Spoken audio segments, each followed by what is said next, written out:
Ելենա Արշակյանի «Ծովաչքերի պատճառով» հեռուստասերիալի նկարահանումները շարունակվում են, հեռուստադիտողները դիտում են ու քննարկում հեռուստասերիալի հերթական սերիան։ Այս պահին հասնում էր քեզ Էլկա ջան, դու առաջին օրն ինչ արեցիր Սառային բոլորի մոտ, հիշում ես, գրել է հեռուստադիտողներից մեկը։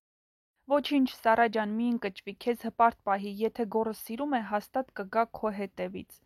Սառա ջան, դրանք ընտանիքով բոլորը փոփոխական են, ով ինչ ուզում խոսում ու ինչ ուզում անում են, դու էլ այդքան ներող ու զիջող մի եղիր, իրանց հետ իրանց լեզվով խոսա, չքնաղ Սառա։ Դիանա ջան, մենակ թե Սառային ու գոռին մի բաժանեք, իրենք շատ սիրուն զույգ են։ Սառա ջան, դու քեզ մի մեղադրի, գոռն ինչ վիճակում քեզ թողեց գնաց։ Գոռ ջան, գեղեցիկ սեյր էիր խոստանում Սառային, դրա համար էի նայում էս սերիալը, հիմա էլ հրաշալի ես խաղում, Արսեն ջան։ Էս աղջիկների մայրիկը ոնց որ ավելորդ է ընտանիքում, մենակ ոտի տակ են գնում, ամեն ինչից բեխաբար ոնց որ լինի։ Գոռը հրաշալի է խաղում, անկեղծ, բնական, իր մեջ խոսում է պապիկի գենը, կեցես տաղանդավոր արտիստ։ Ահա այսպիսին էին այսօրվա սերիայի մեկնաբանությունները։